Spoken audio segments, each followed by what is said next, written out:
It's been said that luck is the intersection of preparation and opportunity. Welcome to the Australian Hunting Backcountry podcast, where we will focus on all things hunting in the backcountry, not just in Australia, but everywhere that backcountry hunting is possible.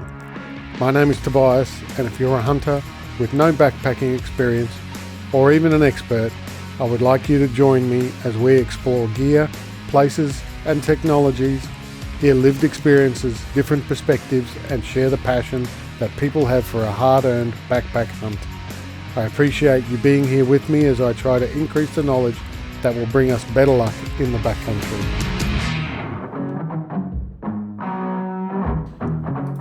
All right. Welcome to this episode of Australian Hunting Backcountry, and this evening I'm very honoured to be joined by a name that might be familiar to quite a few of you, and particularly to quite a few of you that have been hunting for a number of years, that might be around my sort of vintage. Chris Boon. Chris, welcome. Thanks for joining me. No worries. Thanks, Tobias. Thanks for getting me on. So, Chris, we were having a bit of a chat before we started the recording, and I asked you the question about how long you've been doing this for, and your previous, publications in the hunting industry, slash exposure media. And I remember years ago reading articles that were written by Chris Boon in a number of the deer and hunting magazines. Yeah, you were able to confirm that was in fact you, that I was thinking of the right person. So yeah, for me, Chris, I've been a follower of you for many years, read many of your articles, obviously admired the hunting that you've done and been able to do. So that's, for me, that's why it's a personal pleasure to actually have you on the podcast and to be talking with you. No worries. I've been around for a little while, I guess, and before social media. So that was when we wrote things. We wrote letters to editors, we wrote articles, and we did it a little different to social media. Yeah. And we were sort of discussing a little bit about social media as well, and how it can be a bit of a double-edged sword. So for you, this, I guess, transition from hunting and having to produce articles that were in print media into social media, how has that happened for you? And as social media dragged Chris Boon kicking and screaming into the 2020s, or has it been a natural sort of step for you? I would say it's been a natural step. It's I don't mind social media because it's very image based, and I like my photography. Mm-hmm. So that makes that bit very easy. But I love writing as well. So I don't get to write as much, but I certainly get to put up as many photos and images that I've captured. Yeah. And that is one of the advantages of social media, is that you can share the old saying, a picture's worth 1,000 words. So you can share your story through a number of images. Yeah. I mean, in a magazine you can pick 2 and that's it. When you do social media, you can spread out the 50 you've got and put all 50 up as you wish. Yeah, that's right. And you kind of compel people to look at them. Then they're going to scroll through, and if they miss it in the first scroll, social media algorithm put it through 2 days later. You know what I mean? Yep. So let's go back to the beginning for you. How did you get involved in hunting? Hunting as itself? Hunting to start with, yeah. From fishing, yeah. Mm-hmm. I guess I was probably 8-10 years old, fishing all the time, fishing anything kitchen sink, I reckon I would have fished in. Catch tadpoles. Mm-hmm. From there, rabbits, foxes, the slow climb. Mm-hmm. The pinnacle, of course, moving to deer hunting, and it's never grown much more than that. It's pretty much Sambar dedication. Yep. Okay. And did you have a mentor or a parent that sort of introduced you to it? Uh, to hunting, not really. I had a grandfather who grew up on the farm. I grew up farm kids, grandkids growing there. Rabbits. Um, so that was my hunting. Um, and then the deer hunting came from Mike Harrison, Ken Pierce. I used to fish a lot in that area. They became like parents, Hmm. and so they were my mentors in the deer hunting. They mentored me from small game hunting to big game hunting, and I've never left the Sambar game. Yeah, right. Wow, there's a couple of impressive mentors for you to have. You were very lucky to get I them was in. lucky, Yeah, still lucky. Yeah, both of them. I still get to speak to Ken every now and again. So yep. And then the progression from hunting into backpack hunting, because that seems to be sort of where your passion kind of lies more in the hunting realm. yeah, backpack hunting came. That was where it actually started. I didn't do fringe deer. I went straight from speaking to those guys, telling me you go to the high country, you get a pack, and you go out and you go and find them. Mm. And that's what I did. Um, I got maps, topographical maps, got stuck right into them. My mother was a backpacker at the time, and she said, "Oh yeah, when we backpack, we see them here, we see them there." So I, circle this, circle that, and then yeah, put the pack on and took a big, big step out there by yourself, and that's where it all started. Yeah, Yeah, never looked back from that. yeah. No, it has a tendency to be addictive, doesn't it? Yes, punishes the wallet, the social life, everything, but the brain. The brain just benefits from it. Just it's a mental health game. It loves it. Yeah. You mentioned the topographical maps. I've got a collection of topo maps still in my cupboard, and they're probably 2 inches thick, the stack of them. Because before Google Earth, that was what we had. We used to have to get a topographical map for an area, pore over it, look at contour lines, look at north facing slopes, all that sort of thing, and then I hope. think people could still do it.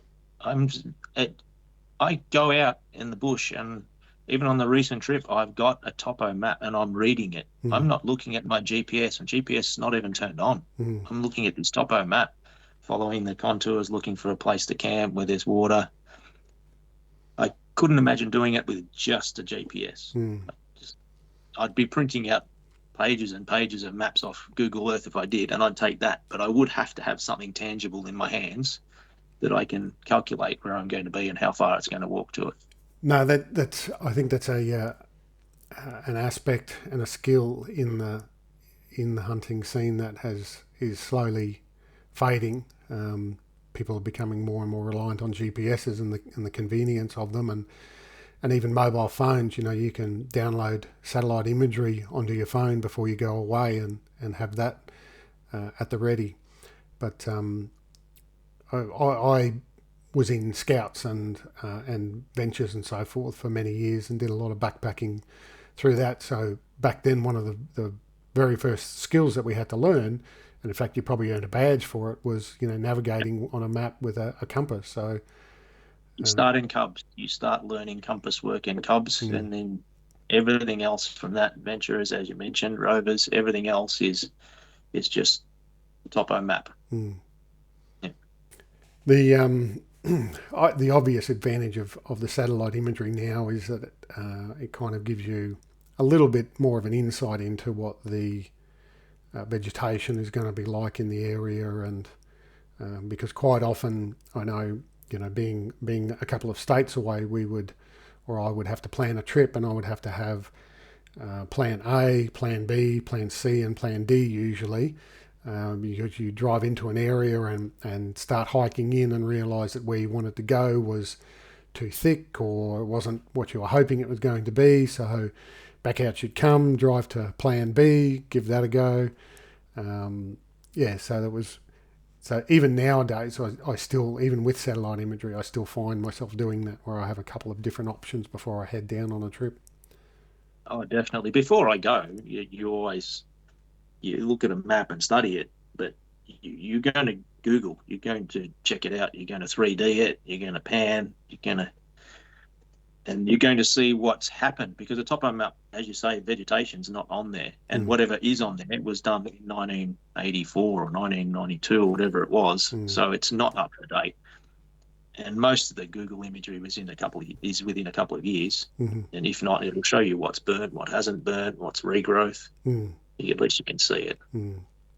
So, outside of hunting, and you're obviously still doing a bit of fishing as well from your social media. Outside of hunting, who's Chris Boon? Nobody. Outside of hunting, he is just hunting. I just have a normal 9 to 5 job, work at Beretta Australia in the firearms industry, and that's it. That's really it. Got a partner. We live in the country. 3 dogs, which is going to become more, no doubt. And I love outdoor work. So weekends are devoted to, splitting wood, chopping trees, cleaning gutters, mowing lawns. I love that. I love the outdoors because of my static, stationary 9 to 5 job. And just live for hunting. Yeah. It is actually me through and through. It's been marriages come and gone, it doesn't change. It's probably definitely a negative for me that I am that passionate and that dedicated to hunting. Small example, when I was recovering from one of the medical operations, I spent 5 months living in the bush, getting more and more information on wildlife, deer, birds, just everything. I took it all in. I don't not. I'm very hard to sit still and do nothing. Yep. There's got to be something more I can see or learn, take a photo of. Just overly dedicated to sambar hunting in particular. Yep. Yep. And one of the other things we spoke about as well before was some of your earlier articles. You were hunting with a very young child on your back as well. That was a way of sharing it with my son. He started at 3 hunting with me. He doesn't hunt anymore, unfortunately. But kids grow up, they do different things. And also a way of allowing me to hunt as well. And because I am so dedicated to the hunting, I needed a way, rather than giving him back, to the grandparents all the time, I needed to, do it with him. So we travelled around, we hunted the old 6 before he was 5. We hunted all 6 species before he was 5 years old. That was published in Wild Deer. That's me using or coping with modern society, is to take your child and let them experience everything that you got to experience as a child. Yeah. Show them what it's all about. I don't expect him to take it up in the rest of his life. I understand that it's more than likely going to go full circle, and then when he gets married and needs to go out and explore the world, he'll come back to Dad and say, "Hey, Dad, you remember when you..." Say, "Yeah, sure, no worries. We'll go out whenever you want." When you need a break from the real world, he'll probably take up fishing or something outdoors, riding bikes. Yep. And I think I've got 3 children myself, and my youngest is my son, and he's very much starting to get involved in hunting. Always has been interested in. But now he's just turned 14, so he's really at that age and size now where he's quite capable of carrying, holding a rifle properly, shooting it adequately, and also carrying a backpack. So he's already started hitting me up about when we're going to go and do a hunt. But in terms of being a parent, I think that, and you're probably of the same mindset from what you've said there, is that generational thing is something else that we've got to look forward to. So it's not only bringing our son into it, but then the potential of bringing our grandchildren into it as well. Because society is different, changes with every generation. But this generation of my children, early 20s, they've moved into a lot of computer-generated entertainment. So, sure, when they were younger, and that's, they came with me because that's what Dad took them to do. And then they went into, electronic media, entertains them hours on end. And, they'll come out of that, but they're children. They grow up. I didn't grow up and do the same hobbies my father did, so that's, can't expect it for every child. No, that, the social media and access to it and so forth is a bit of a double-edged sword. We need our children to be prepared for the future, but at the same time, it kind of grates on me anyway, seeing, my children sitting there on their phone for hours on end and scrolling and being far too connected to it. Yep, and it starts at a very early age. Primary school, they start being connected to it. So I wasn't going to fight it. More, if I fought it, then they probably would resent it. So I just left it. Yep. Let them come back to it when they need to, because they will need to reconnect with the real world, and maybe when they got married, and maybe when they've got their own kids, or maybe when they've got their first mortgage. Who knows? It'll happen that they'll need to reconnect. So, coming back to the backpack hunting, then, when you started out, obviously you had those great mentors there. So I suggest you probably had a bit of a head start on that journey. But in terms of when you started that journey, what were some of the lessons, I guess, that you kind of learnt the hard way? Because we spoke about before that sometimes the only way you can learn something is a mistake by actually making the mistake and then realising that you were wrong. So what are some of those more significant lessons that you learnt at the start? Definitely waterproofing. Yep. It's, if something says it's waterproof, test it. And if you're not going to test it, put it in something waterproof, like a waterproof bag. That's something I learned very early on, because you pack a pack, and whether it was doing it for scouts or venturers or backpack hunting, you pack it, and it's essential certain items stay dry, like sleeping bags. When I started, I think we were all using holofill as the most premium product. And once holofill got wet, it was wet. Yep. And learned very early on that wet is not comfortable. Wet is uncomfortable. Wet is not pleasant at all. You start resenting the whole situation. So don't let sleeping bags get wet. Don't let spare socks. Don't let them get wet. It's just, I keep things separated in my pack in dry bags. That's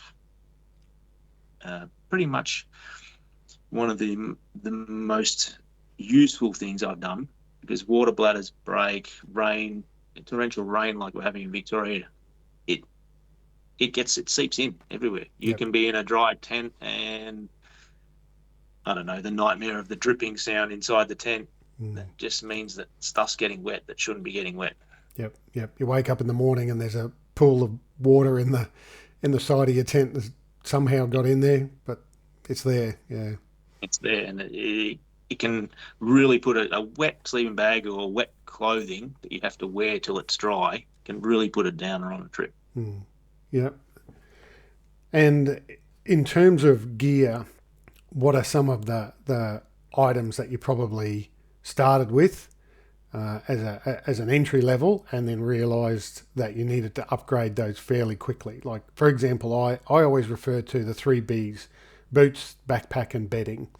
And I always say that if you can get yourself good quality items in those three categories, they are probably the foundation stones of a good hunt. If you're comfortable when you're walking in, comfortable when you're hunting, and comfortable when you're sleeping and recovering at night, then you'll overcome a lot of the other obstacles.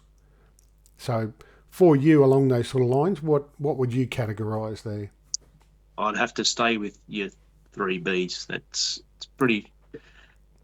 They're the three, I guess, the corners of the pyramid. They're really priority base things. Boots, very important. These days I hunt with actually quite high boots. Mm-hmm.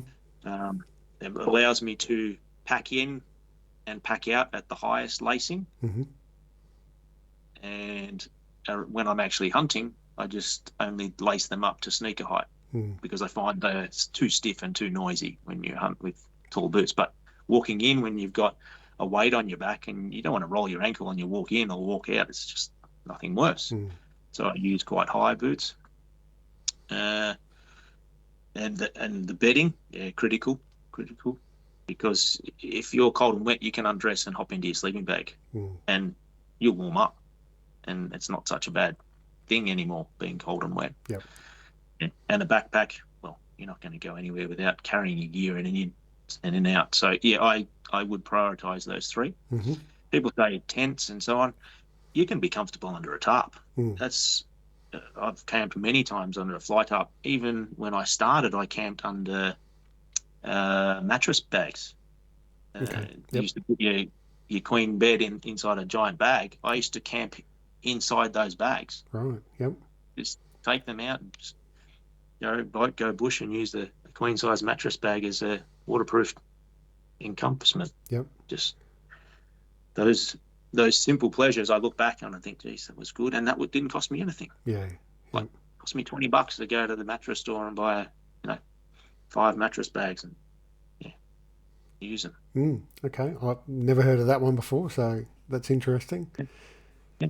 It's when you start, you look at, it's all about weight saving. Yeah. So I didn't carry a tent. I just carried a good sleeping bag and a big waterproof cover. Yeah. And how would you just sort of sleep in that like a bivy sack, or would you actually kind of pitch it a little bit? I would pitch the top half. There's probably photos published somewhere, but I would pitch the top half and use it like a bivy, like crawl into it, just make sure it wasn't facing which way. Well, the cover was facing which way the weather was coming in from. And, yeah. All right. That's a good tip, that one. Yeah, good. Good entry level item. You can buy lightweight flies now, really cheap. But back then, a tarp was heavy and it was big, and they were only thing you would pretty much get was a giant canvas one or a giant blue one. Overly comfortable. Noisy. Not a lot of the early sil nylon too. It was far less than waterproof. Sometimes you were, it was wetter underneath the tarp than it was on the outside. Yeah. So, but we're talking now. Now we're showing a bit of age, and we're talking 25, 30 years ago. It was a bit different to what it is now. A lot of the goods manufactured now quite cheap. Yeah. No, technology's been an advantage in this space anyway, and a lot of hiking and ultralight hiking products, cross over into the hunting realm, so they don't have to be actually specifically produced by a hunting company for hunting as such. They can, be a backpacking item or a non-hunting related company. Yeah. So apart from those three very important, one of the things that I've found over the years, which actually you don't buy, is fitness level.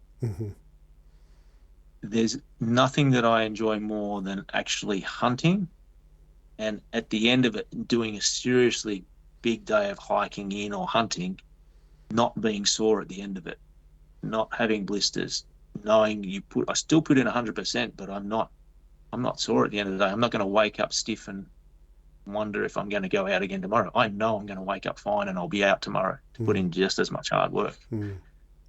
It's one of the things you don't get to buy, but it makes a hunt so much more fun. Yeah. It's I guess the similarity would be to know you're going to work so hard and then tomorrow you're going to end up with a hangover, and every day that you're there you're going to end up stiff and sore, then wake up the next day. Imagine being able to avoid it. Just makes the whole trip so much more pleasurable. Yeah. Yep. No, you're right. I know I have, I don't think I've ever done a trip where I've thought to myself, I trained enough for this. They'll always kind of, either come out of a trip or gotten to a certain point in it and thought to myself, I wish I had done more. Yep. Yeah. So you combine that with those three very important items, you're going to have an awesome time. You've pretty much cut out all your major issues by about 80%. There's only 20% that can upset you, which might be your ammo doesn't go off, or your scope gets knocked out, but everything else, you can run out of water or food, but everything else you've got under control. You've done the best prep you can do. So what does a trip look like for you now? Because you recently posted on your social media about your return to backpack hunting, and I'll circle back around to the reason why you've returned recently. But for you now, what does backpack hunting involve? What sort of things are you looking to achieve? What are the areas you're going to? Obviously, you don't have to give me your honey holes. I'll get them off you later on when the recording stops. Yep. But that's right. Yeah. So, what's a hunt for you now? Successful hunt for me now is to go in to an area, backpack in, and carry as much gear as I think, plus an extra day's worth of food,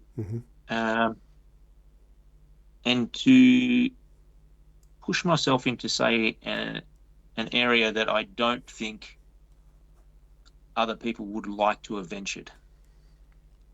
So I will go in and I will set up a main camp, and a lot of people might go, oh, but you're on the top of a ridge and you're going to have to get water. Well, to me, that's a small price to be able to be where I am. If I have to walk back 500 meters and back again with 10 liters of water, I'll do that because it gives me the freedom to sit on top of the ridge. I don't mind carrying 10 liters of water if I have to do it once a day or once every 2 days. Yep. And then to hunt from that camp into spots I don't think people will want to have walked before. They might have gone down there because an animal's gone down there, but they won't have actually actively said, I want to go down 400 meters and then come back up 400 meters later in the day. Yep. Because those areas don't get the pressure. And you have to be ready to do the extra hard work to get to the spots that don't have the pressure. It's like your favorite fishing hole. You've got to walk the extra 50 meters that everybody else hasn't walked on that river to get to the fishing hole. You got to do it, and you'll be rewarded. It may not happen on the first trip, but you get rewarded those trips when you push it just that little bit further, because you're a little bit more prepared to do it, whether it be emotionally or physically. You're prepared to take that extra step. Yep. I guess that's it. That's what the trip is, and then enjoy that bit of the trip, and pack out. I always enjoy packing out and being not as refreshed as when I went in, but not completely exhausted and have to take a day off the next day from work. I like being able to just come out, know I've put in 100%, and then go to work. Yep. So to achieve that, to go to those areas where you believe people aren't prepared to. Obviously, down in Victoria, when the gates are closed, that kind of increases that area because, people are, majority of people are probably only prepared to walk in a certain number of kilometres from the gate. So for you, how does that planning start? Do you obviously have a knowledge base already of areas, but in terms of providing to advice for people that don't live locally and have that sort of boots on the ground experience, what would you suggest that they start looking at? Are you talking about the country they should be looking at? Yeah, so where would you suggest that planning should start for them? Okay, so it really depends on what sort of hunting they want to do too, because when you look at a topographical map and where you should start, it depends if you want to be doing stalking, or you want to be doing cross gully shooting. Yeah. For the stalking people, they'll be looking for mildly undulating, and say in the September, October time of the year, they'll be looking at the snow plains where the deer have come up from the deep valleys after the snow have melted. There's fresh pick on the ground. They'll come up and they'll start feeding on the edges of the snow plains in the little valleys just on the sides. So you'll be looking at a topo map and you'll be looking for something probably 10 k's or more from where vehicle access can be made. Mm-hmm. And then you start stepping into some good stalking country. Yep. Yeah. All right. If you're looking at cross country, you're looking at close cross gully shooting. You're looking at close contour lines, really close, and be prepared to,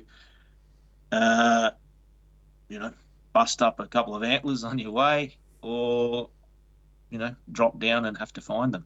Yeah. But you have to dedicate, and some people talk about dedicating a day. I've done where you shoot one and then you end up sleeping with that one after you found it to come back out the next night. That's how it works. Yeah. So for you, is your preferred method stalking or long range? Not quite long range. I do like gully jumping. So I like to drop down and then contour around and look from one gully to the next, just work my way. Yep. That allows me to do a bit of stalking and a bit of shooting at maybe 300, 350 metres. Yeah. Okay. Right. So looking, then someone planning a trip, you're sort of saying you want to be looking about anywhere from about 10 k's onwards as a minimum into the country, and then identifying the topographical sort of features that you're after to suit your style of hunting. Yeah, because I can tell people, they should go down whether it's really bluffy and so on and so forth, but that person might be carrying a 45-70 and want to shoot animals, in thicker or slow walking, whereas that's not going to be suited. So, and the 10Ks, it's more of it sort of weeds out the high pressure that you get from day trippers. Yep. A day tripper's unlikely to pull up at a closed gate and walk any more than 10 k's and then 10 k's back. So it just avoids that extra hunting pressure. It doesn't guarantee success. It just increases your chances. Yeah. Yep. No. Okay. And would you say that you take to do the style of hunting that you like to do and to access those remote areas, would you say that you take risks that potentially, I guess, could be dangerous or construed as dangerous? Like, are there parts of the country that you're going to access and steep faces and that sort of thing that to get to that area, or do you try and sort of keep yourself reasonably? I don't think it's any more risk than I'm comfortable with.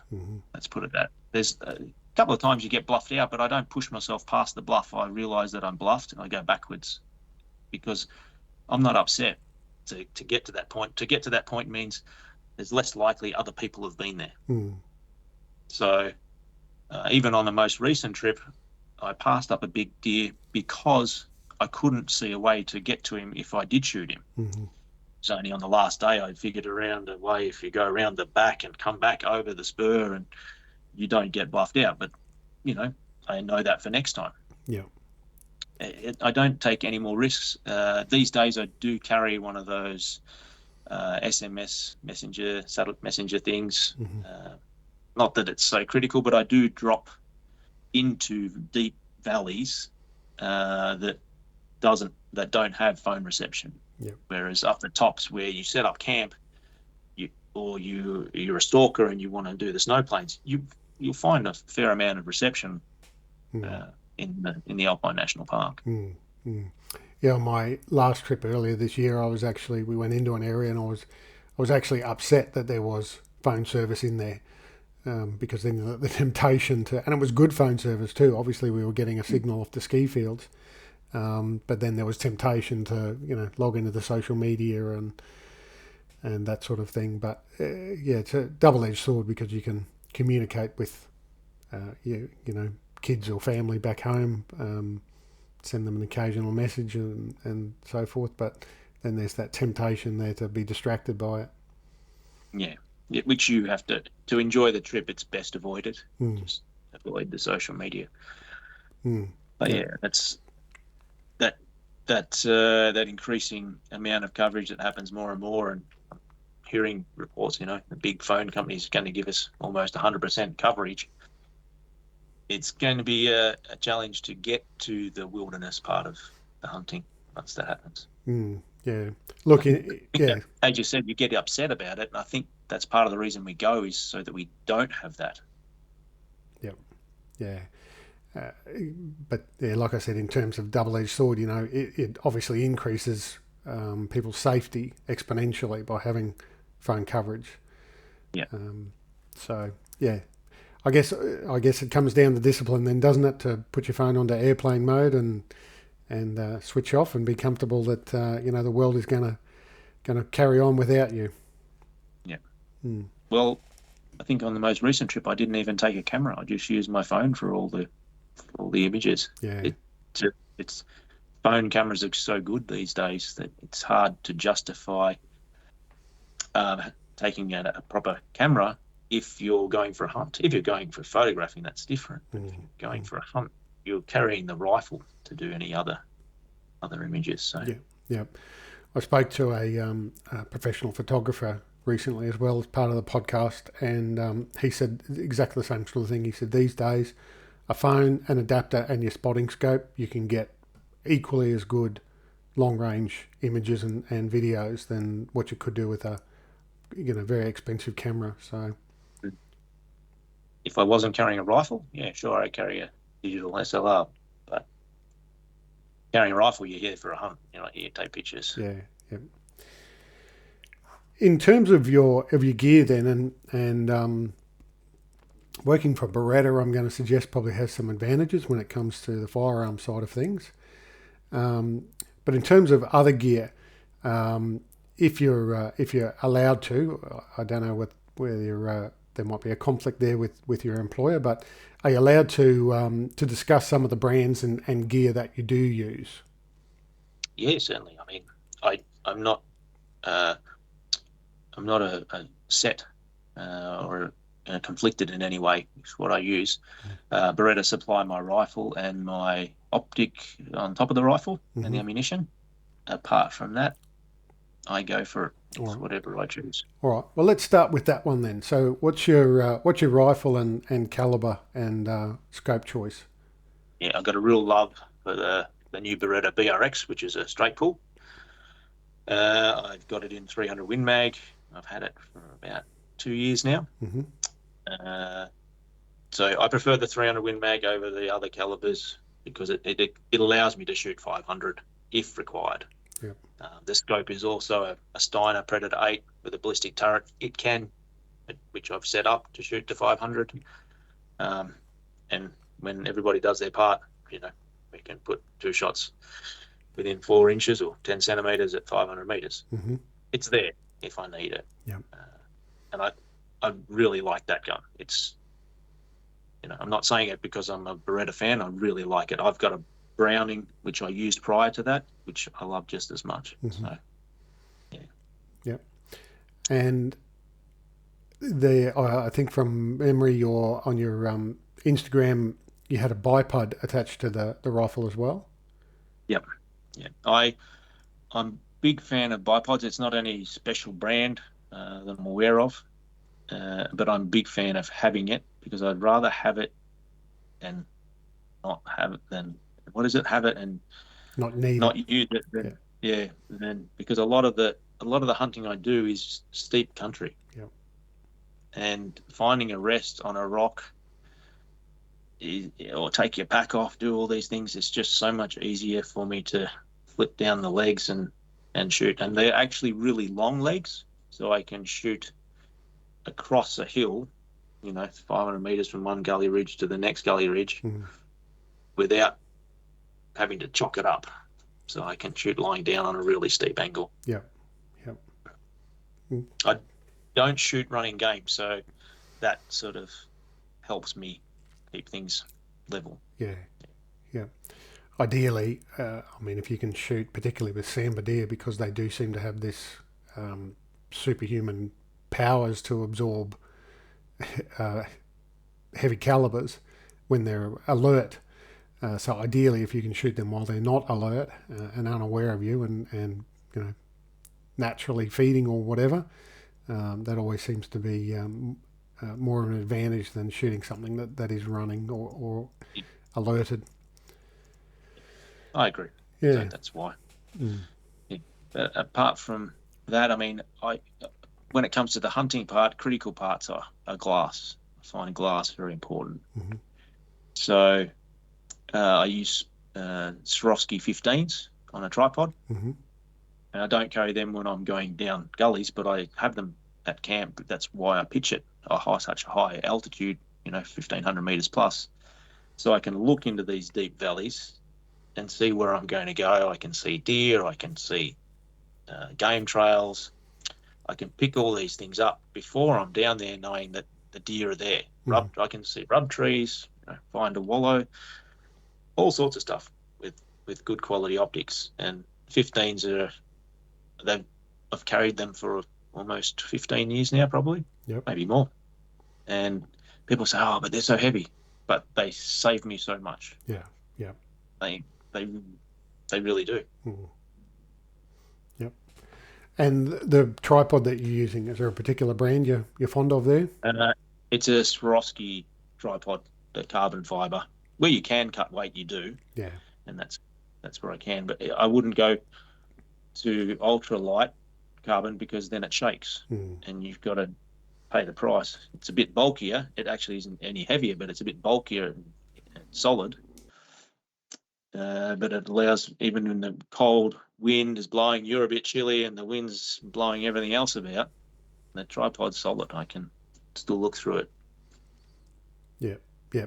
Without a stable platform, you kind of lose that advantage that you've got of having the high-powered optics. So there's a real compromise there, and then you've got to work out what weight is going to and design is going to give you that stability. Yeah, because you find a lot of these ultralight objects that you can purchase for hunting, whether it's a rifle or a bipod, tripod, they shake. They're not as stable as the bulkier item, but depends where you want to go and how much you want to use it. Yeah, yeah. And obviously it seems to be proportionate that the lighter you go in an object, the higher the cost goes at the same proportionate rate. Also true. Yeah. Also true. Yeah. Yeah. So do you carry... Yeah, sorry. And then the other binos I carry around my neck are Swarovski 10 by EL Rangers. So yeah, all right. That was going to be my next question. So the second binos are range finding Swaros. Yep. Yeah. Had those for many years. Before those, I had Leica rangefinders. I just found once you have rangefinders in binoculars, it's hard to go back. Yeah. I've got the Leica range-finding binos, and it beats carrying a separate rangefinder and so forth. I know there's a small sacrifice in the optical quality of them, but yeah, I think it outweighs it. Yeah, certainly. And your eyes after so many years of hunting this, they can't really discern between old, or not older, but the lenses in a rangefinder versus the lenses in the premium. It's I think it's over 35. Your eyes start to deteriorate, and I'm well past that age. So yeah. Tell me about it. I've had to start wearing glasses in the last few years to go hunting because my long range eyesight has deteriorated. In fact, anything over 6 foot now is getting blurry for me. So I'm very annoyed about that. But I have investigated some laser surgery, but I've got to wait for my eyes to settle down for the script to stabilise first. yeah, it happens. Not just eyes, knees, hips. Yeah. There we go. So if you're carrying the 15 power binos, do you carry a spotting scope as well, or that they replace them? They replace the spotting scope. I did many years ago carry spotting scope and binos and long range binos. I found what I can do with the long range binos with both eyes open is so much easier than searching a hillside with spotting scope. Searching with a single lens, eye closed, and sometimes they were 45-degree angled or whatever. It was so hard to pick up anything. So that's why the 15s. Yep. I had a pair of 15 power Vortex binos years ago, and same thing. I used to take them away as an alternative to the spotting scope. But then I made the decision to upgrade to the range finding binos, and I needed a bit of extra cash, so I had to sell those and keep the spotting scope. But I would dearly love to go back to a set of 15 or 18 power binos as an alternative. For me, it's easier to sit on a hill face and glass for sometimes 8 hours. It's easier to do with binoculars than it is to do with a single lens spotting scope. Oh, absolutely. Yeah, it's trying to have one eye open and one eye closed all the time is gets very annoying very quickly. It gets tiring, and when you're doing it for such long periods, because you've dedicated yourself a week or 10 days to backpack in somewhere, you are going to want to sit in certain spots for longer periods of time. So yeah, I have seen some guys actually carrying a pirate patch with them, and so they keep one eye covered, and that way then they're not squinting and so forth. That seems to help a little bit. Yeah, so that might be something I'll try next time.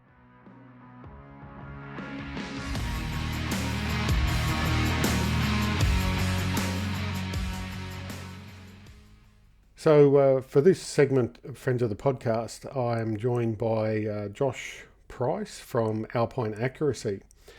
So Josh, tell us a bit about Alpine Accuracy and what it is that you're actually producing there. Yeah, no worries, mate. So Alpine Accuracy was a little side business, I guess you could call it, that popped up during COVID. Like a lot of others, I guess that have happened during that period of time, and we're all stuck at home. But for me, it was more about just trying to make a shooting rest for myself. That suited me, I guess you could say, as I found like a lot that I was buying wasn't really cutting the mustard for what I was after. So I got stuck into that, making them at home, trying to work out what I wanted to use, and seeing how light I can make them before they started losing performance, I guess. And by the end of it, I thought I'd made one that was pretty good. Started showing a few people and whatnot, and then it took off from there really. And it was now 2 years later we're still doing it. So what sort of products do you have available for people, and what would the second part of the question will be, what would be the real application for them? So predominantly it's shooting rests. Don't really venture too far as of yet. We do make them in an ultralight film. So the ultralight film that I've been using over the last couple of years is the reason why I got into making them. But I've got a 1.75 litre rest down to about 250 grams. So they are quite light for the size. And then for those shooters who aren't really interested in an ultralight bag, I do also do, like I call it a standard fill, which is just the standard polymer bead. That gets you at about a kilo. So they're the two varieties. I've tried to stay making something that people can use for the application of hunting, whereas I've tried to stay out of apparel and stuff like that. I'd rather just make bits and pieces that people can use for hunting. I did notice on your Instagram there, though, you did have some pretty cool looking hats, actually. Yeah. The boys talked me into doing a run of hats, so I have done a run of hats. They have come out quite well, actually. I'm always wearing one. Not now, obviously, but I was finding, even for my shaped head, a lot of hats didn't fit. And once again, I got the truckers caps made, and everyone with big heads brought one. So it was good.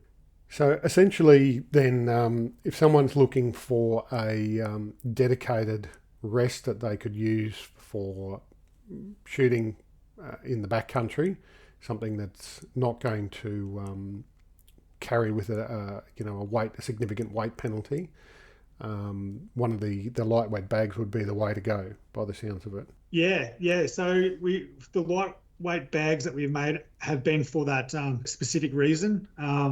250 grams is a lot less than 1 kilo, obviously.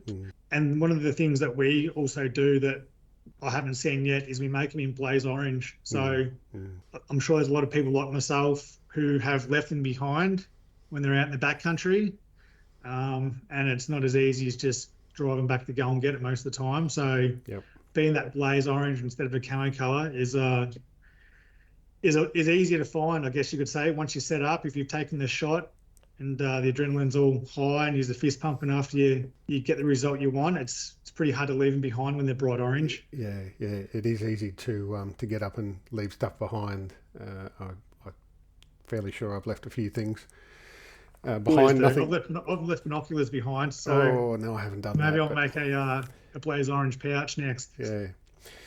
And look, I don't want you to give away your secret recipe of the 11 herbs and spices, but the stuffing or the contents of that ultralight bag, how did you get that compromise between weight and stability?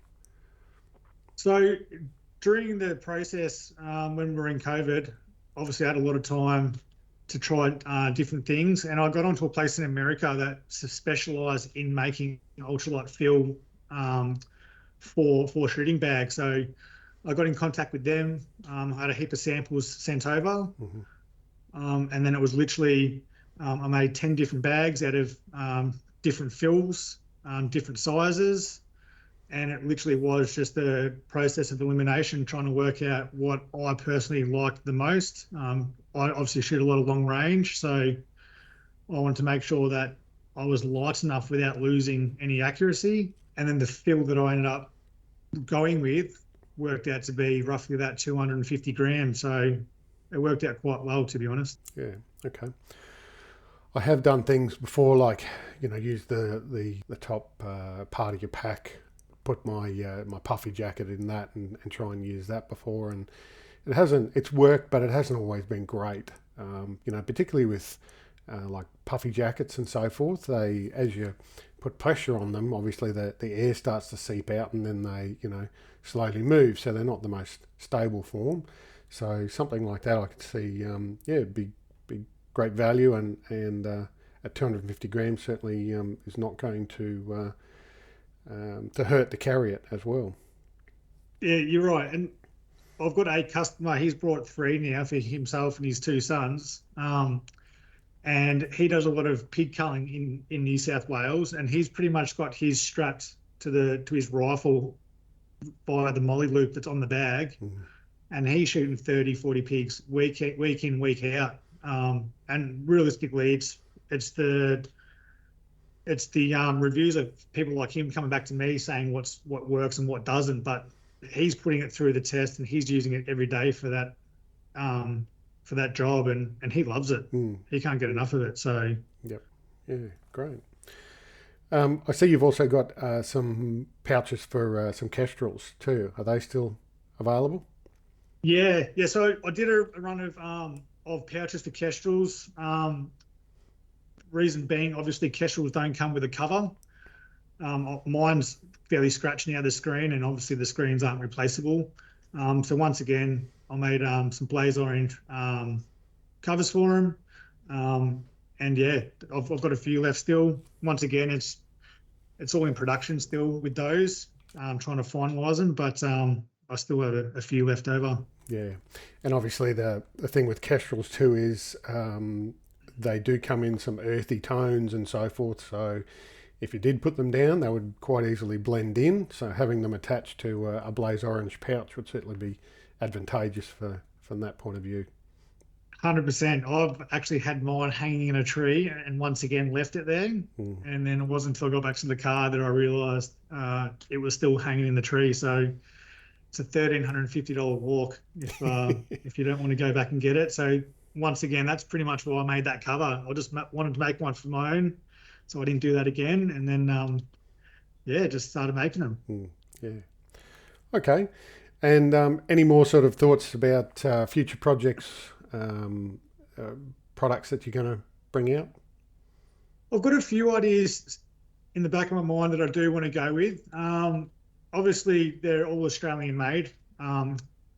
A friend of ours, she actually used to do a lot of sewing for Harley Davidson, and in COVID, they also took a hit. So between me and her, we're brainstorming together of bits and pieces that we can do. But it's the same again. It's always like we want to try and do something that no one else is doing. Obviously, there's a lot of room in the market for any kind of product that you want to put out there, but you still want to try and be a bit different to everyone else.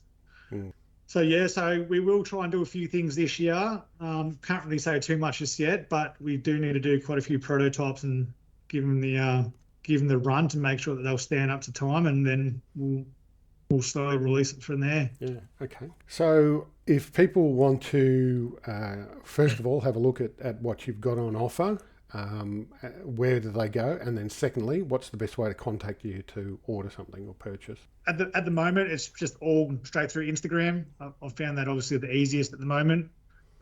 We will be doing a website at some stage. So our Instagram is Alpine Accuracy. Yep. Pretty easy. And we will, there's only one, so shouldn't be too many profiles to scroll through before you find us. Yeah, all right. And so people just reach out to you via Messenger and... So if anyone just jumps on there, they send through a DM, pretty quick at replying, and then same again, pretty quick at getting orders out. We can usually do them the next day. We've got stock in, so if there's stock there, it'll literally be bank transfer and then send me a receipt, and then I'll flick it in the mail pretty much the next day. Yeah, great.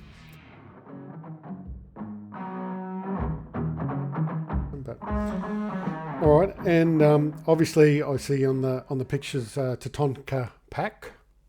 Yep.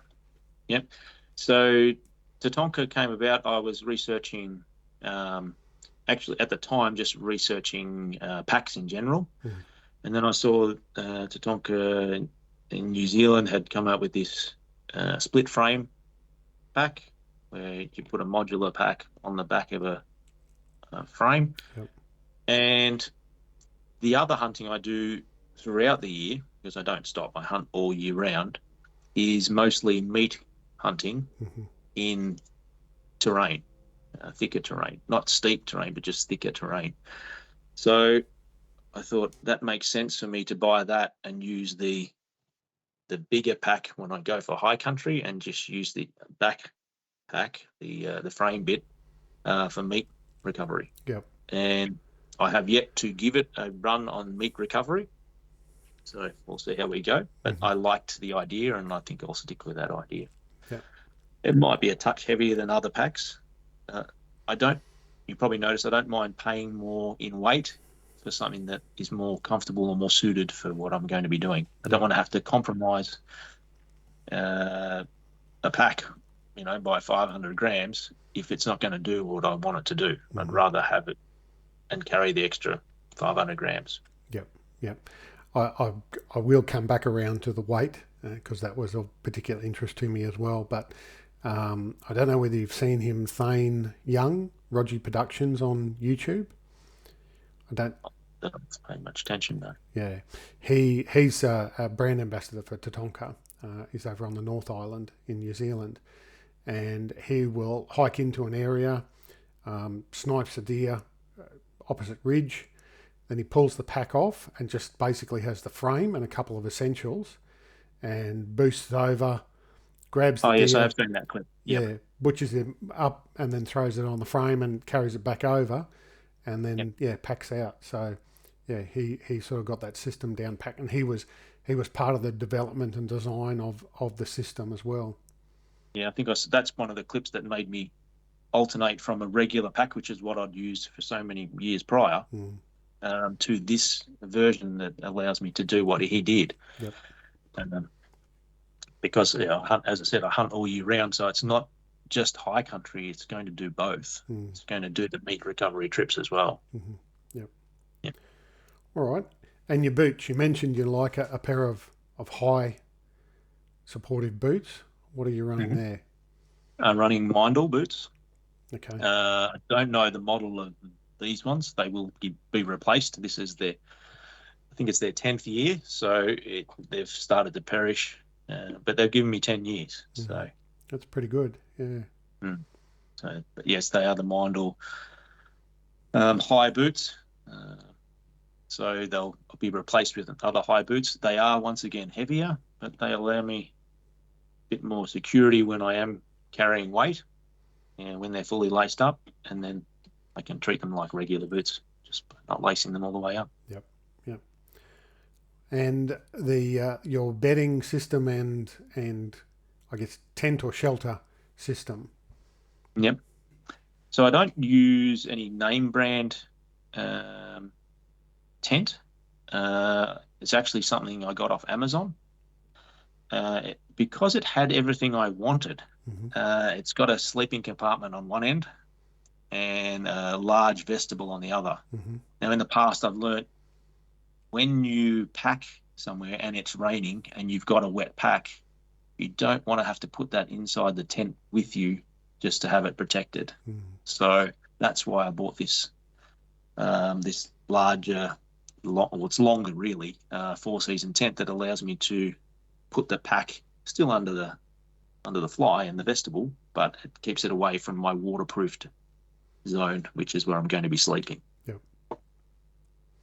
Also, this one allows me to cook in it, so I can, set the jet boil up, have the door open, and the moisture goes outside. Yep. It allows me to sit on a chair. I'll have to send you some images. It allows me to sit on a chair, sort of squatting down a little bit, but cook a meal without being exposed to the elements. Yep. So no, if it's raining or snowing, being able to get away, get out of that weather and still function, like still cook meals or sit somewhere comfortably and have a cup of coffee or a cup of tea. It's can go a long way. So once again, I probably pay a little bit more premium in that extra larger vestibule to sit under and cook in. And even this trip, I stored some wood in it because I knew snow was coming. So I had wood stacked around it, twin kindling inside, because I can and I want to be comfortable. So all right. And the bedding system?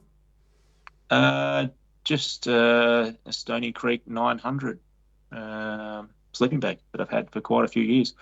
Now that I store everything in dry bags, I don't mind taking down bedding in. Yep. Okay. And are you using a mat? A Maroka 30 mat, once again from a few years ago. If you buy good then, it's usually a longer lasting product. So yeah, there are definitely some products where the buy once, cry once principle comes into play and can be a long-term benefit in terms of financial investment. Yep. it's good if you take care of products like a sleeping bag. You leave it airing when you're not using it, and don't leave it stored crushed up. And same with the mat; they'll last for a long period of time because you're not using them every weekend of the year. You're using them as a backpack hunter. You might use them 5 times a year. Yep. All right. So those are the 3 B's covered off. Now, in your Instagram post, you did mention your pack weight was about 40 kilos. Yep, 44 kilos. Okay. Does that include the rifle as well? Yep, everything in the pack. Yeah. Like okay. the pack by itself. All right. So people would listening to that 44 kilos. I mean, I the last trip I did, I was 37, I think, with the rifle and water, and that was a lot of the reason was I didn't have my food dialed in properly. I took too much food, but I was taking a few other bits of gear that I was testing. But I also had the podcast gear. So the mate that I went in with, we recorded a podcast while we were sitting under a fly and the snow and the rain came down. But 44 kilos, a lot of people would hear that and wince at it. And I think my hips probably twinged a little bit just by hearing that figure too. What else is there for you that you're carrying, or why so much? Okay, so there would have been heavy incidentals. Apart from those, the one luxury I do carry is a small chair, like a fold-up chair. So that's added extra weight. But I did take this sort of trip. I did take a solar charger for charging headlamps and phones because I was using that for my camera. So I didn't carry an extra camera. It was going to get chewed up with videos. And apart from that, my stuff is all heavy stuff. It's not this new lightweight stuff. Now, I like to be comfortable, and I've said it 100 times, but I'd rather carry the extra compared to yourself, say 7 kilos of gear. But when I get to camp, I'm comfortable, and I train for carrying. Like before going, I get as fit as I can, so I can get ready for that extra weight that I'll carry, but I'll be rewarded when I get to camp. Yep.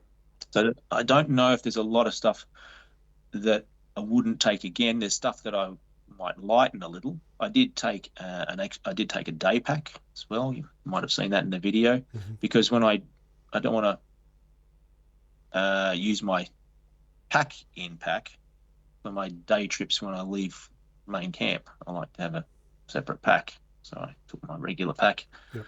But yeah, things like bone saws and gun cleaning equipment, with rods, they all add up. Yep. But I've seen too many issues when you don't have those as well. So, yep. Clean your gun, fall over, you can run a rod through it and clean the mud out of it. Or you've got a big deer head and you don't realize that the thing weighs 4 kilos, but if you chop the skull off, it's only going to weigh 2.5 kilos. You don't want to be hiking that whole thing around. So a bone saw is a small price for those little things. I do carry a Swiss Army knife and a Leatherman, so that's a double up, but I like to have one on the hip and then one in emergency. So I do a lot of, I guess, sort of double ups, but it's a redundancy plan. I've always had issues with not having something two of in the past, so I do like to have, little things like that I can do two of. Yeah. Sometimes two is one and one is none, depending on what it is. I listened to another podcast just recently, or a YouTube, and the guy was going through his gear list, and he took 2 cables. He even went down to the point of taking 2 charging cables for everything, because he'd had issues before with one cable shorting out or not working, and then not being able to charge his headlamp or whatever it was.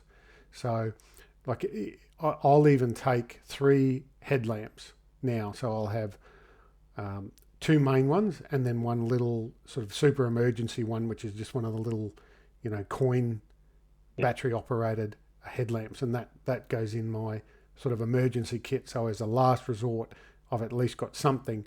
And more often than not, I've been away with blokes and had to loan them one of my headlamps because theirs is broken and they haven't had a second one. That's always been a thing that I like to say to people when I've gone with other people. If there's anything you need, let me know. I've probably got a spare. I've always liked to say that because it's pretty much true. Like you said, you're carrying 2 headlamps.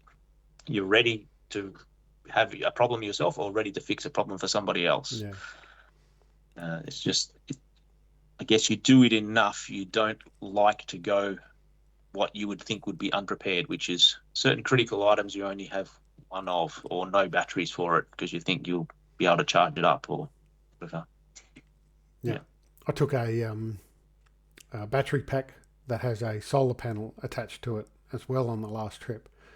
And as you're well aware, the cold just destroys battery packs. So after using the thing once, it then stopped working, and there wasn't enough sunlight, or for whatever reason the solar charger wouldn't charge the pack up for me. So I had another battery pack in there as well, which lasted a lot better. So yeah, things like that, like as you say, if there's something that you need a redundancy for, then it's often worth carrying the extra weight to have that redundancy there, that backup. Yeah, as you said, like the way I think about it is that's my sort of backpacking, and if I wanted to do the ultra light rough backpacking, then I would have to accept there are some limitations as to what I would be able to do. So there might be some nights that I have to go without using a headlamp because it's not something that I plan to have extra batteries or another headlamp or I don't know. It's hard to think about, but most of the things are double. Like small things are double. I take more band-aids than what I need. More I don't know. I take a toothbrush and toothpaste in. Sure, if I'm doing ultralight, I'm not going to take those, but I want to be comfortable on the trip. So just those all things, they add up, and it's surprising because when I looked at all the gear on the ground, it was like, oh, there's not much weight. That's a kilo. It's not a kilo, but it does when you put it all into one condensed pack. It does add up. This trip I took a rain jacket, a warm weather, like a cold weather jacket, and like overalls. So I had, when it snowed, because I knew there was not going to be great weather, I just put those layers on, and I didn't get wet. There was no Gore-Tex overalls, and you don't get wet wearing those. Yeah. It cost me a couple of maybe 2 kilos in weight with the overalls and the jacket and the compression size. It's not something you can really compress down those things. But for 2 days it snowed and it rained. I didn't have an issue. Yeah, I guess that's everyone's got a level of discomfort that they're prepared to meet, and beyond that, that the more comfort you have, obviously, the more weight you seem to have. So people have got to come back down to where they're prepared to sit at, knowing that there might be a night that they're cold and wet and they're going to have to crawl into their sleeping bag cold and wet to warm up, or if a big rainstorm comes through, they might just have to sit in the tent for that period of time, or try and seek shelter somewhere. Or that's I guess this is sort of part of the reason why I'm talking to people such as yourself, to give people an understanding of the options that are out there, and what sacrifices they might be prepared to make, and lessons that they can learn along the way. Yeah, so my level of discomfort and the sacrifice is the heavy 20k walk in and a little bit lighter 20k walk back out, which is probably equivalent for me this year. I think it was like 4.5 hours. So I still had good pace, but it was a heavy pack. and I accepted the fact this is the price I'll pay. Yep. And I still ended up happy and went to work the next day. So. Yep. And the chair you're talking about too, what sort of chair have you got? It's hard to explain. It's maybe 30 centimeters by 10 centimeters when it's packed up. It's just one of those low ones. It's about 15 centimeters off the ground. Yeah. Pole one, and I use it inside the tent, in the vestibule in the tent, and I use it when I'm glassing. Yep. So, but it's my, as I said, my little luxury item to stop me having to sit on wet ground or find a log or a rock to sit on. Yeah. So. Yeah. I have seen quite a few people carrying those, and everybody that's got one seems to love it and raves about it. And I've looked at them a few times. I've been tempted, but yeah, it's another best part of a kilo that you've got to carry as well. So it is a kilo. So you weigh up, and if I was only going for a short time, if it was a 2-day thing, I wouldn't take the chair. Okay. But if you're there for more than 5 days, finding a rock that's comfortable all the time or a log that's comfortable, it's just so much easier. And as I said, it's inside. I can use it inside the tent, like the cover. So if it was bigger, then I wouldn't take it. Yep. But it's small enough to use inside the little tent. Yep. You've put that back on my my possibles list. There's always a place to strap it. Yeah. Now coming back to this trip, and one of the comments that you made on it was that this was sort of the first trip after a long period away because of an injury. Yep. So can we go back to talking about this injury and how that affected you and how it sort of removed you from the scene, and then the road to recovery for you until you got to the point where you were confident again to shoulder a 40 plus kilo pack? So I had a back injury for 26 years ago, and they fused my vertebrae, and for a long period of time, instead of getting fit, I used medication to deal with the pain and the pain of carrying a pack. So I would, if I didn't have medication, I wouldn't have been able to do it, but I would have struggled to do it any time. Then in 2018, the injury flared up again, so much so that the medication, I was on some serious, morphine patches, put it that way, dissolve under your tongue stuff. And then it flared up so much that medication wasn't even working anymore. And they had to try a different procedure. So they tried a neurostimulator in my back on the pain after lots of testing prior. And they found that I was suffering from chronic pain as well as having the injury. Most of the pain was the brain telling me I had pain, not really having pain. Okay. So the neurostimulator told the brain that there was no pain to feel. Yep. So that happened in 2019. So I had a year and a half off work with that issue, and then the recovery. And I returned to work, and I didn't stop hunting. There was a period there during the recovery I was actually in the bush for 5 months, living in the bush for 5 months to, mental health, dealing with everything that was going on. You're not earning an income, which is difficult to do. So yeah, that living in the bush helped me a lot then. And then went back to work, and I got really stuck into my fitness because I realized I don't have medication to cover up anything anymore. Yep. So, the strongest thing I take now is a Panadol, maybe a Nurofen, the worst case headache. So I don't do any of the medication that I had in the past. And I got really into looking after my physical health so that I can go back to this this sort of pack hunting. Okay. So pack hunting behind the gates, I probably haven't done in, say, almost 20 years. Pack hunting in the same area or pack hunting when the gates are open, probably stopped that 7 years ago. Okay. So this was a return to that. Yep. Where I can go pack hunting and not have to worry. There's some tracks there that I would love to revisit that I did do on medication with back problems. And I'll have to do that on another trip. I think another thing to look forward to. Yep. But yeah, I really enjoyed this trip because it broke the ice, because I was nervous. It's so long.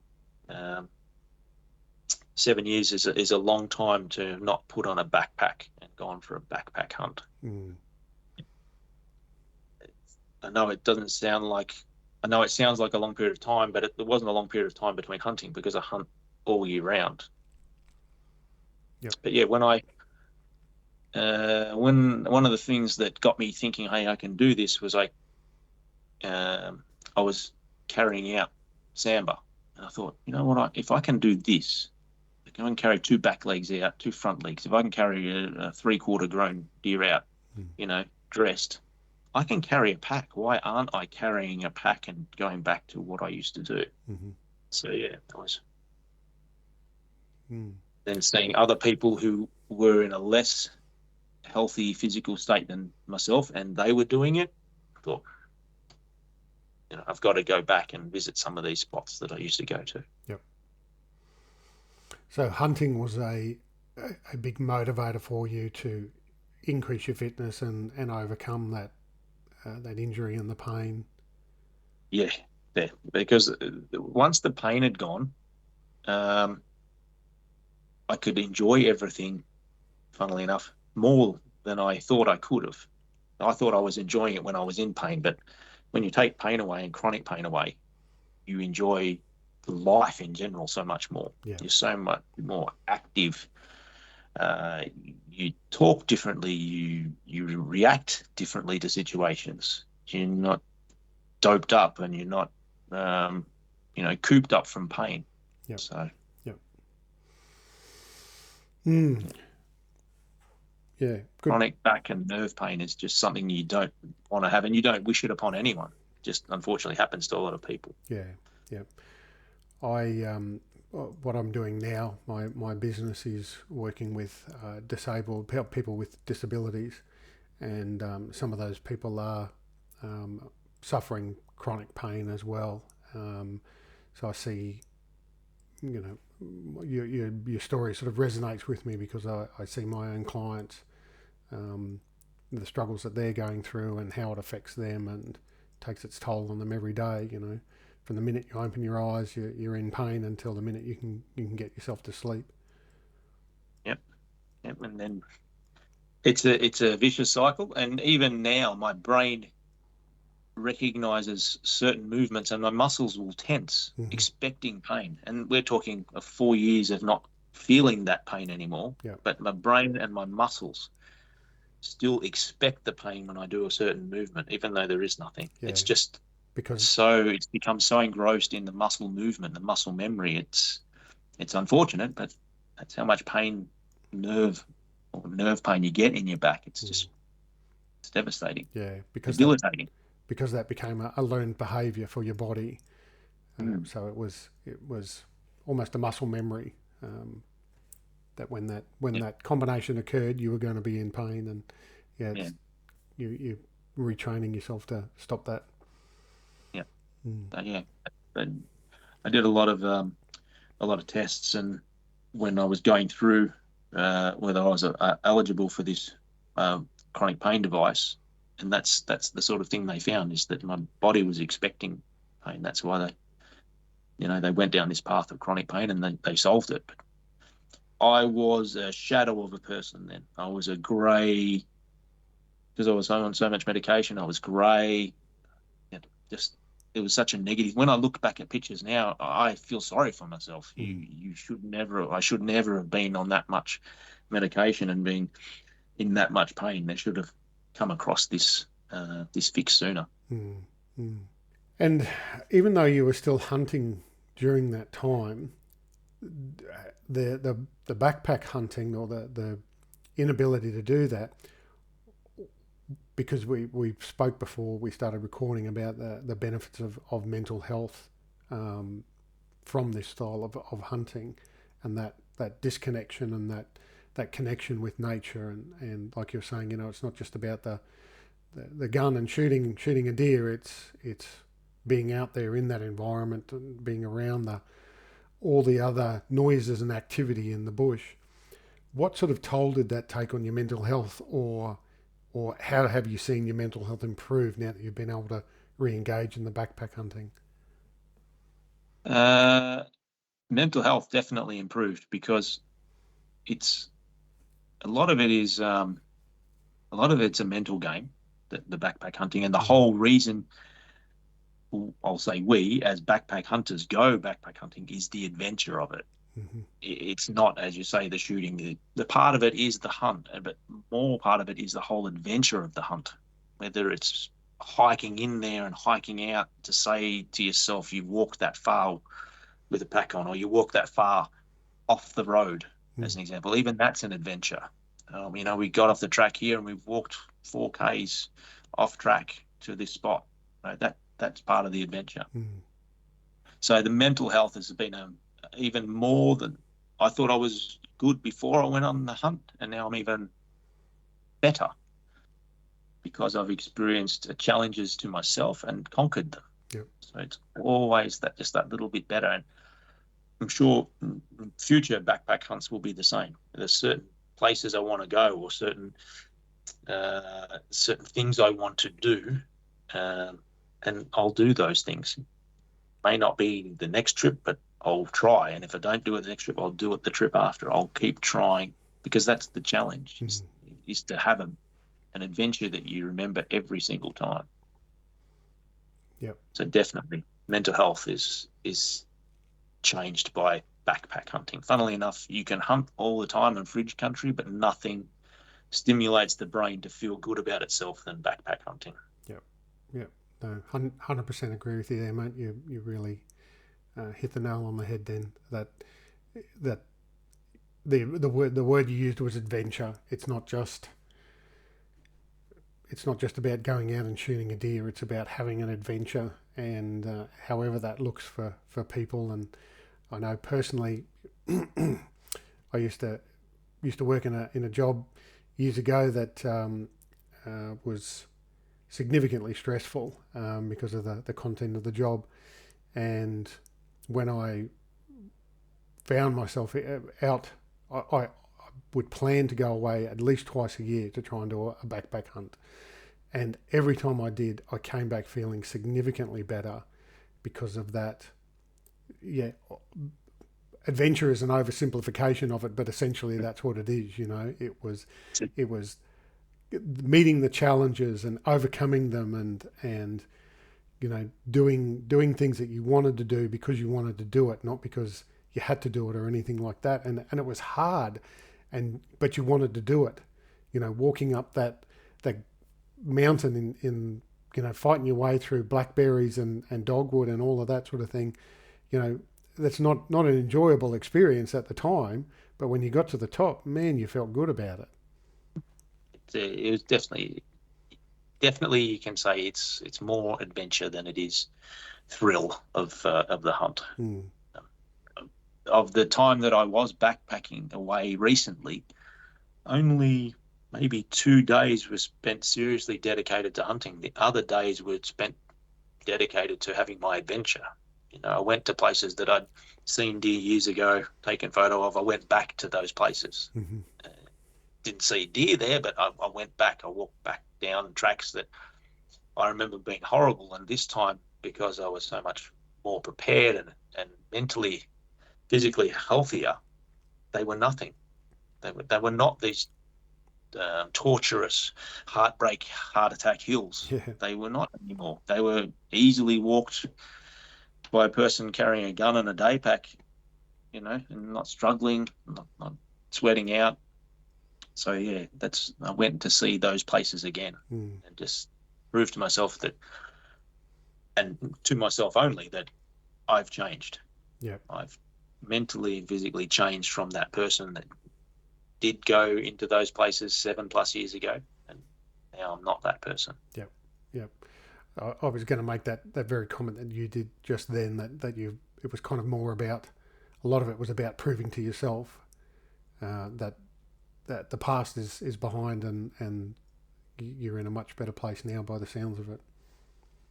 Definitely. Because we shouldn't really need to prove ourselves to anyone else. And especially with the days of social media, and we talked about this earlier, everyone seems to be outdoing the next person or proving that they can do something. Well, really just need to prove that to yourself. And that's what I liked about this trip. Not because it was a solo one by myself, but it was, I can do it, and if I want to do it, I will do it. So if I want to go and visit, because there were some scenic things that I wanted to see that I've always walked past because I've been so caught up in the hunt. Yep. So I went to see some old, I walked further than I should have walked, but I went and saw some scenic, some of those old cattlemen's huts. Yep. Because I'm there and I don't have to do anything more for anybody else. This is it's a trip for me. I don't need to justify why I did something except to me. Yep. So if I want to sleep in, which I didn't do, but if I wanted to sleep in, I can sleep in. Yep. There's no one saying, oh, if you sleep in, you're not going to shoot any deer. But I don't need to shoot the deer to have the adventure. I'm here with a gun and I'm going to have an adventure. Yep. I heard a quote the other day that our fear of failure is not that we will fail, but it's how people will judge us after we fail. It's very true. And it is, because everything is so instant, with social media and with just contact with people in general, that's how we start to perceive people seeing us as failures. If we keep failing, well, then they're not seeing us as successful, they're seeing us as failures. You should be thinking to yourself, well, that's one way. I tried again and I didn't succeed, so I will try again. Yep. So you should be looked at as courageous and battling, and someone who's got determination, not as a failure. Yeah. And like we spoke about before the recording, that social media, the success, what we deem to be successful, is judged by us, and not because we're putting a picture on social media holding a big stag, or that sort of result that has come to be expected from people. That the success was the fact that you did walk in there pain-free and went further than you expected, and were able to do that and walk out after having seen and achieved the things you wanted to see. Yep. Which is exactly the reason you go, I think, on these things. As I said, we keep saying adventure, but it's also the disconnect from daily life, to that when you come back from being disconnected, that you reconnect, and you reconnect with vigor, reconnect with some sort of internal energy that says, I'm keen to get back, not to work maybe, but I'm keen to get back to family. I'm keen to do a dad thing now, because it gets monotonous. Those daily grind, daily jobs, when you disconnect and then you come back to reconnect, you are refreshed. Yep. Yeah. And I always seem that there's been very few trips where I've been on the drive back. Obviously, I've got usually a 2-day drive to get back home. On that trip back, I am already thinking about the next trip and what I'm going to do differently, and gear that I'm going to change, or there's always that pre-planning then straight away for me. And so then I recognise that this has been well and truly worthwhile. Yeah, it reinvigorates the brain for more adventure, for more, it inspires it to think about what you can do next time. And planning the next trip is just as much fun, really, spread out over, say, 6 months, but it is just as much fun as the trip going. Yep. So, Chris, I'm mindful of your time. I forgot about that you guys are on daylight savings down there, so there's an hour difference for us. So I recognise that That's it's right. getting on at night for you. Um, Now you mentioned it before, the Australian six. You've achieved that. You achieved it many years ago. Yeah. What was Funnily enough, one of the places I went to that I needed to go back to, in my head, I needed to go back to, was the place I shot my first Sambar whilst backpacking with my son. Yep. So I went back to that spot. It's a bit hard to locate the exact spot after nearly 20 years, or probably 20 years, but I did get back to it. Yeah. So what are the future plans then? If you've achieved that, are you going to go back around the clock and do it again, or are there other things in mind? Unfortunately, I am Sambar dedicated. It's hard for me to switch off from the Sambar, and I do purposely chase fallow in April and May, just to, once again, like with everything, you need a break, but maybe not from the hunting bit, but a break from particular species. So April and May I chase fallow. I would maybe chase hog deer again, but I have no desire to chase the other species. I'm happy for everyone else to thoroughly enjoy them. But I've done hard yards, and I'm happy to sit on my laurels with the six species, but just concentrate on enjoying the adventure myself with Sambar and backpack hunting. Yep. Okay. Any other Australian species that you haven't hunted yet that you want to, for example, buffalo or? Hunted buffalo. I would like to go back and hunt camels, funnily enough. I really enjoyed that. They're a big animal. Just difficult for me where I hunted them was difficult hunting. It was hot, and it was shrubs, and they're much taller than you and can see you from much further away. And it's easy to get misplaced in that sort of country. And I liked that at the time, that it was a challenge. Yeah. They really throw it out there. You can hunt them over waterholes or driven by aeroplanes or whatever, but that's not how I did it, and that's not how I would do it in future. Yep. Did you get to eat the camel? Yes, we ate camel. It was good. Yeah. I saw somebody advertising it. There was one of the other Australian podcasters. I think it might be Hunting and Beyond, but please don't get angry at me if I got that wrong. But they recently interviewed someone who hunted camel, and they have likened it to Wagyu. Well, it's pretty fatty. Yeah. Okay. Yep. Well, and overseas, have you hunted overseas? Only Northern Europe, in Sweden. Moose, beaver. I didn't get to shoot all of the things that I wanted to shoot, so maybe I'll go back there. I only really have a drive for caribou in Canada, Northwest Territories, whatever it would be. That's pretty much the only species that I've got that I would like to go and hunt. Did you say you hunted beaver? Yeah, in Sweden. There's half a dozen good jokes I could throw out there, but I'll leave that one alone. Plenty of good jokes. Plenty of good jokes. But yeah, my brother shot one in the snow, which was a tough hunt for him.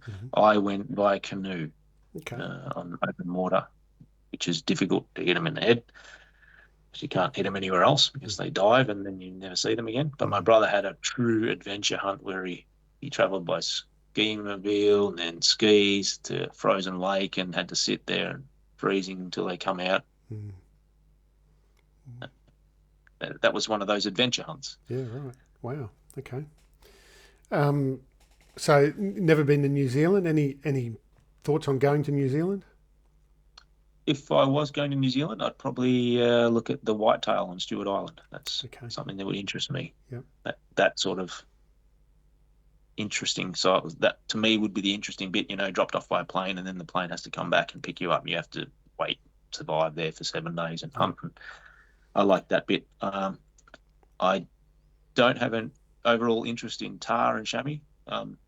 Nothing against people who do. That's why we have such a wide variety of interests. For those people, they like to climb the mountains and shoot them that way. Yeah. All right. So you might have already mentioned this before when you said caribou, but a dream hunt for you. What would be your dream hunt and animal? Yeah, that would probably be it. The caribou. That would be a dream hunt because once again, you're backpacking. You could say certain animals in Africa, but there's no backpacking and there's no wilderness to that. In a sense, I guess, not having done it, but I can't. If you're staying in a lodge, I don't see the same connection with being on the adventure than once again, flying in and dropping you off and, have to start hunting the next day. You can't hunt the same day and so on. I like that. Yep. Walking with a pack covered by flies and bugs and, that's the adventure part of it. Yeah, I've seen some videos from people hunting up there and there's mosquitoes, just like this black mist around them. That to me sounds like the adventure hunt that I'd be interested, rather than ticking the box and shooting something. It's the story that comes with it. Yeah, that's right. Yep. No, I think Africa is sort of one of those, for me anyway. It's kind of a later in life type hunt when maybe my body doesn't allow me to do the backpacking and backcountry style hunts, because it seems to be, and this is not a criticism at all, but it just seems to be, you're staying in a hotel style accommodation, in a lodge, and then getting driven around, and you drive around until you sort of find a species, or until the trackers tell you that they've located one and they lead you to it, and then you make your choice to shoot or not. But I have a couple of mates that have done Africa a number of times, and they all come back raving about it and wanting to go back and do it again. So it's definitely an interest and probably addictive as well. But yeah, I'll leave that one till later in life personally. When you can get someone to carry the pack for you. Yeah, that's right. Yeah, you can get them to carry a rifle for you. You don't have to carry anything. But I think that's why you and I, and probably many of the listeners, enjoy the backpack hunting, is because of the wilderness, the aspect of carrying your life on your back for 5+ days. It changes the mind. It's another responsibility that you've got to take care of, and it's wilderness. Like, you can hunt Victoria solo, unguided, public land, got yourself a game license and the right rifle, you can go for a hunt. And you can go for pretty much as long as you like, as long as you've got food. If you wanted to. Yeah. If you've got enough food in there, you could go for a month if you wanted to. Yeah. No, that was something we mentioned before too, wasn't it? The advantage of Victoria, in that we don't have to buy tags, we don't have to make bookings. You can rock up at the gates, park your car, and start hunting. And we're certainly fortunate in that regard. I know other countries have got other advantages as well. But yeah, it's certainly one thing about Australia that we need to appreciate what we've actually got there as well. Yeah, I don't think. See, the other animals, many of the other animals you can hunt in Australia, you don't get the access to hunt them unguided, let alone on public land. There's very little of that in other states. In buffalo, camel, it's almost impossible. So yeah, well, in Queensland we have no public land hunting unless you're doing it under under specific license to cull animals in the national parks or whatever. But all the hunting I do up here has to be on private property, so it has to be with permission, and obviously then you're on someone's farm, so that comes with other criteria that you've got to meet too. But down in Victoria, that the attraction is to just, as we said, you just throw your backpack on and start walking, and you can go and get lost for as long as you like. And no government saying you can only go here, you can only go there. They only do that for 2 months of the year, I think it is, from December 15th to February 15th. The rest of the time, you're on your own. Yep. Yep. All right, Chris. Look, again, really appreciate your time and the conversation and yeah, No worries. giving Not a problem at all. giving us everything you've given tonight. It's like I said, I read many of your articles over the years and always knew they were going to be good articles or good magazines when I opened the pages and saw Chris Boon's name in the index. So appreciate all that you've contributed over the years as well to the hunting sector. No problem at all, Tobias. I'm happy to chat anytime. Yeah. So. All right. I will definitely take you up on that. get some direction to some honey holes. Yeah, well, there's plenty out there. Yeah. You just got to be, you're going to be rewarded for your efforts. That's the thing. You put yourself in the extra 5Ks. May not be successful that time, but you keep doing that extra 5, you'll find what you need. Yeah. Yep. Great stuff. Hey, thank you for listening in. If you'd like to contact me for a chat, pass on any feedback, or have some ideas for future podcasts, please reach out to me on Instagram at Australian_hunting_backcountry or email australian.hunting.backcountry@outlook.com.au. For now though, please look after yourselves and your mates.